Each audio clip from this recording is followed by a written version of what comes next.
why don't we just, if you don't mind, take a pause for 7 or 8 minutes on Ukraine, just to give you my own sense of what's happening, which is actually close to John Mearsheimer in certain ways. And I've seen a lot of this firsthand.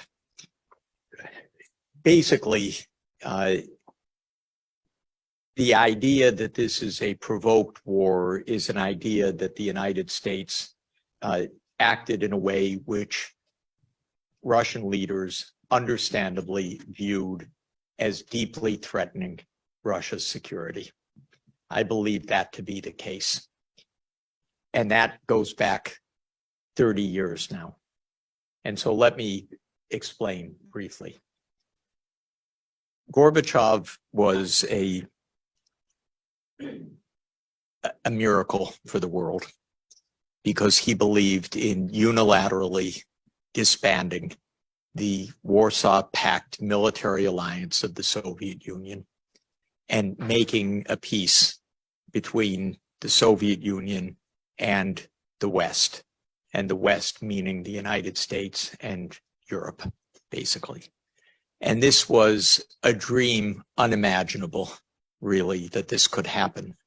But it did happen, and I attribute a great deal of it to not even to Russia's or the Soviet Union's weakness, though that was undoubted, and need for reform, but actually to the extraordinary decency of this leader and the search for a way forward peacefully. At the time that Gorbachev made this move, the United States and Germany, especially Germany because it was interested in German reunification, made very clear that the West would not take advantage of the Soviets' unilateral action by expanding the US military alliance eastward. This is not a myth. This is hard facts. And you can find this on the George Washington University archives, what Gorbachev heard. You can find that online and all of the underlying documentation. And if you can't find it, email me and I will give you the links. I know this from 30 years ago. And the US had a different view. The US, starting in 1992, took the view that now we were in a US-led world, a unipolar world, and that the US could do what it wanted. And it aimed to do what it wanted. The authors of this were in both political parties, in the Republican Party, especially Cheney, Wolfowitz, Rumsfeld, in the Democratic Party, Hillary Clinton, Victoria Nuland, President Biden, and others. This is a doctrine which is rightly called neoconservatism, but it's a doctrine of US exceptionalism and unipolarity, that the US aim is dominance, what they call full spectrum dominance, meaning military, technological, and economic dominance of the United States in every major region of the world. In the mid-1990s, there was a huge fight inside the US government between those who said, don't expand NATO, you will wreck relations with Russia, and those who said, we're the United States, we do what we want. In the end, Clinton went with the we do what we want school of thought, and the first NATO expansion took place, expanding to Poland, the Czech Republic, and Hungary. That raised tensions with Russia, and the greatest statesman and scholar of US-Russian relations in our modern history, George Kennan, said this will lead to a new Cold War, declaring that in 1997. The Secretary of Defense at the time Bill Perry thought about resigning in protest. He was so upset with the decision to expand NATO because he regarded it as a basic violation of promises as well as a basic provocation to Russia. Now, I can tell you that first expansion was taken badly, but it did not lead to this war. The next step was 1999. For a variety of reasons, NATO bombed Serbia 48 straight days to break Serbia in two and to break Kosovo outside of Serbia. It was disgraceful, in my opinion. That was the first war in Europe since World War II, not the Ukraine war. It was directed at Russia's close ally, and it was directed at regime change, period, and to break Serbia. That raised the temperature a little bit higher. Then came 9/11, and President Putin immediately said to the United States, I will help you, we will cooperate together. But then came two terrible decisions. First, the United States unilaterally walked out of the anti-ballistic missile treaty in 2002. This was taken as a direct and immediate threat to Russia because it meant the possibility of the United States looking for a first strike potential against Russia.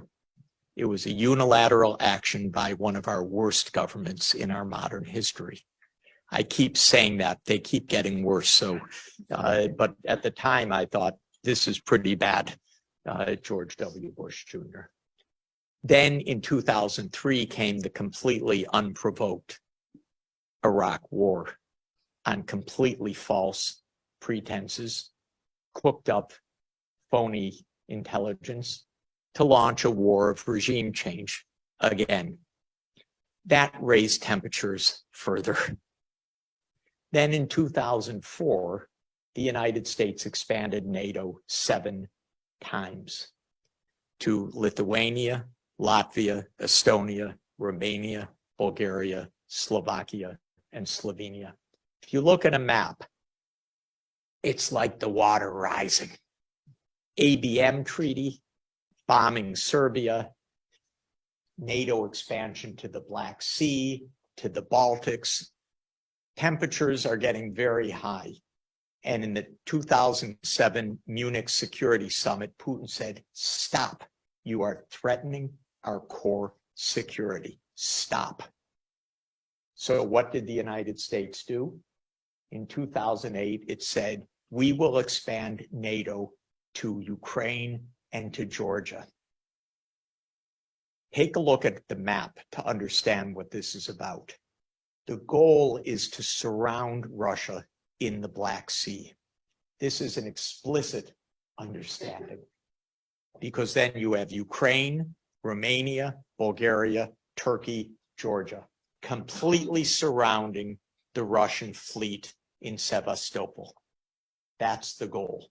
Then Russia is unable to project any power in the Eastern Mediterranean or the Middle East. Putin told Bush in Bucharest in 2008, you do this, you will find out. This is absolutely our red line. Don't do this. At the time, European leaders spoke to me, said, what is your president doing? This is completely reckless. Of course, European leaders don't say this publicly, but they do say it to me because I'm friends with them, because I've known them for a long time. This is part of the lying that goes on. So 2008 was a watershed. Then came 2011.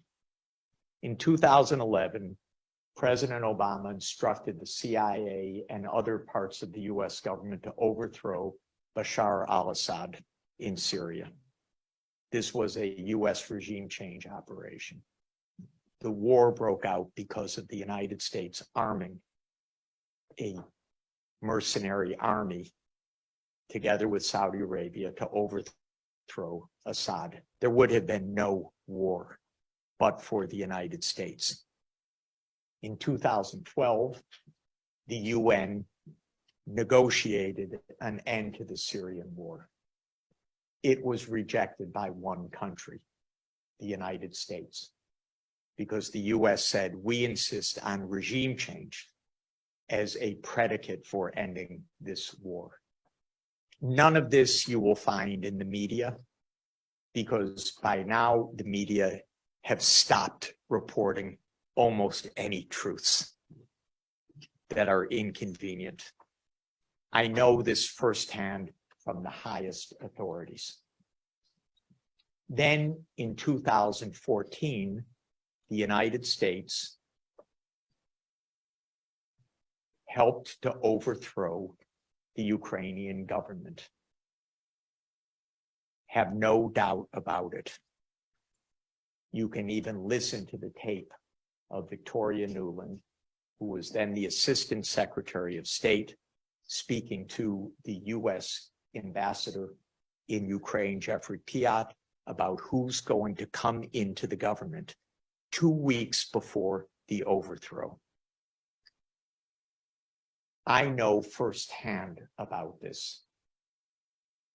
The United States helped to pay for the Maidan revolution, so-called, the protests, the demonstrations, and the violence that came from the Ukrainian side, not from the security forces of Yanukovych.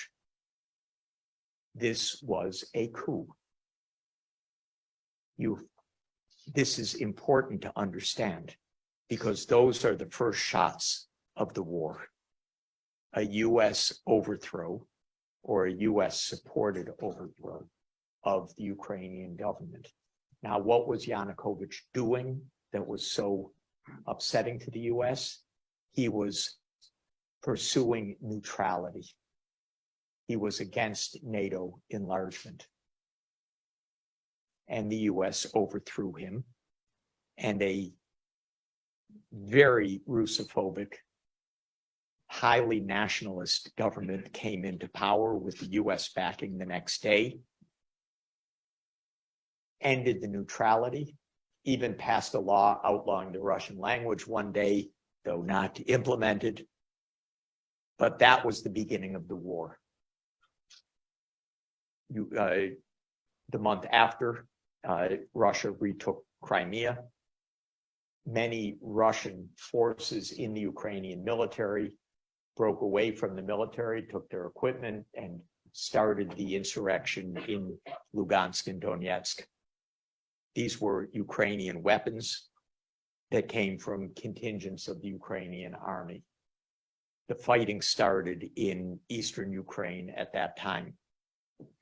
The United States sent billions of dollars of weapons to Ukraine during the period 2014 to 2021, building Ukraine's army and modernizing it, which is why it could fight as effectively as it did this past year. All of the fortifications, the cities turned into fortresses, the heavy armaments, that was billions of dollars of US funding to arm an anti-Russian regime that it had helped bring to power. I think by now, Putin was a little annoyed, if I could put it that way. None of this history is recounted in our media, in our politics, in our discussion, because everything is that for an unprovoked reason, because Putin thinks he's Peter the Great, he launched a war for no other reason than imperial expansion on February 24th, 2022. That is a lie, ladies and gentlemen.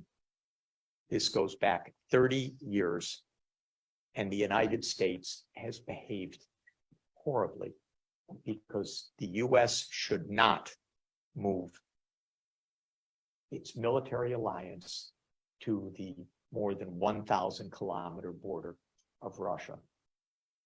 And this is the mistake. So at the end of 2021, President Putin put down 3 demands. One was neutrality. The second was Crimea remains part of Russia, as Crimea has been the home to the Black Sea Fleet since 1783. And the third is that the Minsk II agreement should be implemented as Europe and Ukraine had promised, but then reneged on. The United States refused to negotiate. I know it because I spoke to the White House then and said, what are you doing?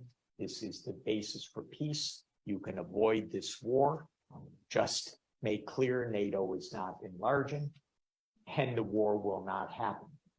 They would not do it because this has been a long-standing project.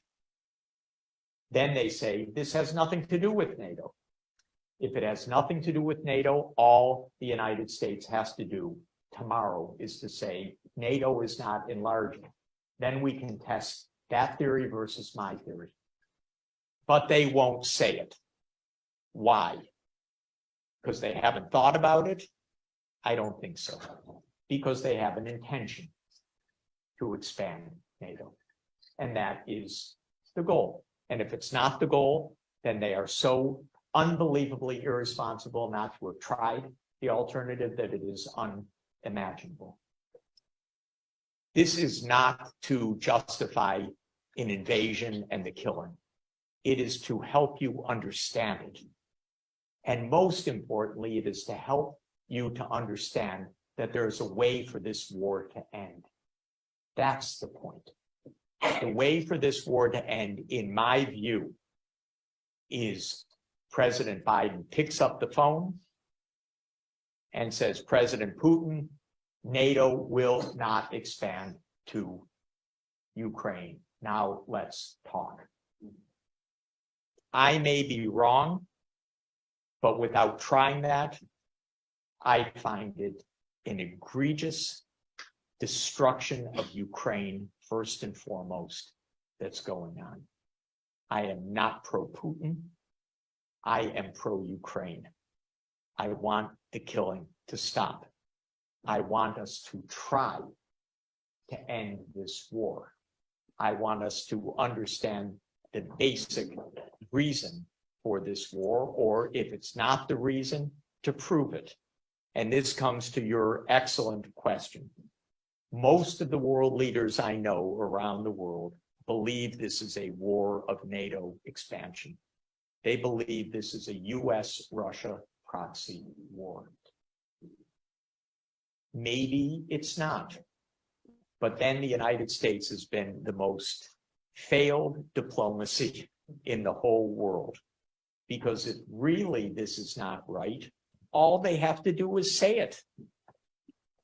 And the fact that they won't say it either shows a level of incomprehension and irresponsibility that is beyond my fathoming, or it shows a duplicity, which I believe to be the case. But on the substance, my view is that this neoconservative group has been in charge of US foreign policy since 1992. I think it has been an abject disaster for the United States. It has helped to create the war in Ukraine. It's bringing us absolutely to the risk of World War III in East Asia over Taiwan. Same kind of approach, same kind of provocations, shipping more arms to Taiwan, not respecting the one China policy, not having proper dialogue. All of it is utterly irresponsible. The world senses this now. So the United States and Europe did not isolate Russia at all. Russia trades with all of the rest of the world, with Africa, with Latin America, and with Asia. When you count the votes at the UN, if you count them by population, roughly 60 to 70% of the world always refuses to vote with the West. The West gets somewhere between 20 and 30% of the vote, most typically. This is a Western project, and it is a Western project either because of the most absurd failure of diplomacy or because they're not telling the truth. Either way, it's a failure of the West, to put it this way. So if I'm completely wrong, they could easily prove this within one day. And they have not taken one single step to prove this approach, this hypothesis, wrong. Thank you very much.